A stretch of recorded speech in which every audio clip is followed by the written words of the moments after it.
Un Dieu tellement grand, majestueux et transformateur.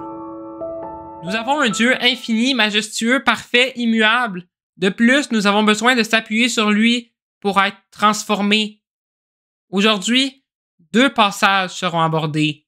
Commençons par le psaume 139, au chef des chantres, de David. Psaume. Éternel, tu me sondes et tu me connais. Tu sais quand je m'assis et quand je me lève. Tu pénètres de loin ma pensée. Tu sais quand je marche et quand je me couche. Et tu pénètres toutes mes voies. Car ta parole n'est pas sur ma langue. Que déjà, ô Éternel, tu la connais entièrement. Tu m'entoures par derrière et par devant. Et tu mets ta main sur moi. Une science aussi merveilleuse est au-dessus de ma portée. Elle est trop élevée pour que je puisse la saisir. Où irai-je loin de ton esprit? Et où fuirai-je loin de ta face? Si je monte aux cieux, tu y es. Si je me couche au séjour des morts, t'y voilà. Si je prends les ailes de l'aurore et que j'aille habiter à l'extrémité de la mer, là aussi ta main me conduira et ta droite me saisira. Si je dis, au moins, les ténèbres me couvriront, la nuit devient lumière autour de moi. Même les ténèbres ne sont pas obscures pour toi.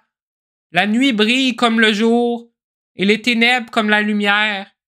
C'est toi qui as formé mes reins, qui m'as tissé dans le sein de ma mère.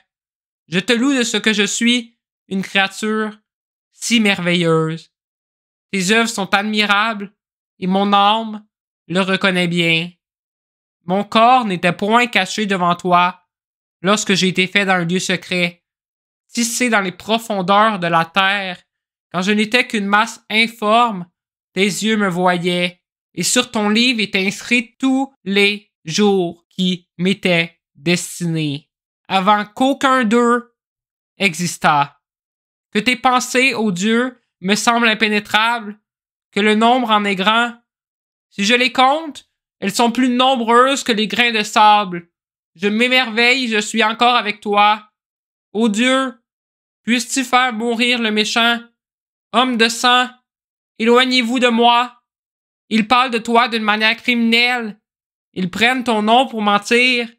Eux, tes ennemis, éternels, n'aurais-je pas de la haine pour ceux qui te haïssent, du dégoût pour ceux qui s'élèvent contre toi? Je les ai d'une parfaite haine.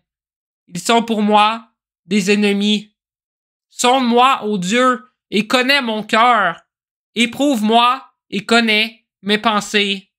Regarde si je suis sur une mauvaise voie et conduis-moi sur la voie de l'éternité. C'est tellement incroyable d'avoir un Dieu qui connaît tous nos besoins, qui est là auprès de nous chaque moment de notre vie. C'est lui qui nous dirige dans nos vies. Lorsque nous en avons besoin, il nous réconforte. Même avant que l'on naisse, il savait absolument tout pour nous. C'est le seul qui puisse en savoir autant. Il connaît tout de l'éternité passée à l'éternité future. En tout temps, nous devons chercher à s'approcher de notre Créateur et Seigneur. En lui, nous aurons la vie éternelle. Cherchons à lui ressembler davantage. Laissons-le agir puissamment dans nos vies. Laissons-le nous transformer. Continuons avec Éphésiens 3, 14 à 21, avec la transformation que Jésus peut faire dans nos vies.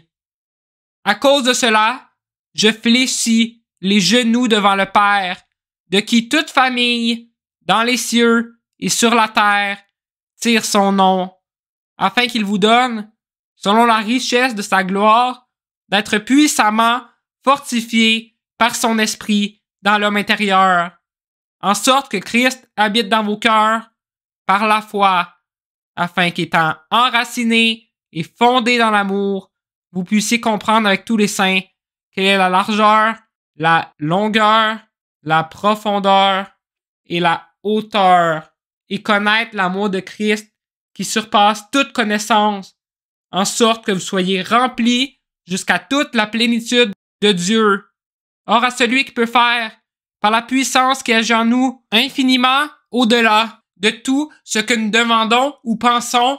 À lui soit la gloire dans l'Église et en Jésus-Christ, dans toutes les générations, au siècle des siècles. Amen. Restons solidement ancrés en Christ. Ayons son amour en nous. Dieu peut faire de très grandes choses en nous. Dieu est l'ultime gloire, l'ultime source de vie. Il est celui qui peut agir aussi puissamment. Plaçons-nous devant le Père. Humilions-nous. Reconnaissons pleinement son immensité, sa puissance, sa connaissance. Prosternons-nous devant lui et soyons saints, mis à part pour Dieu.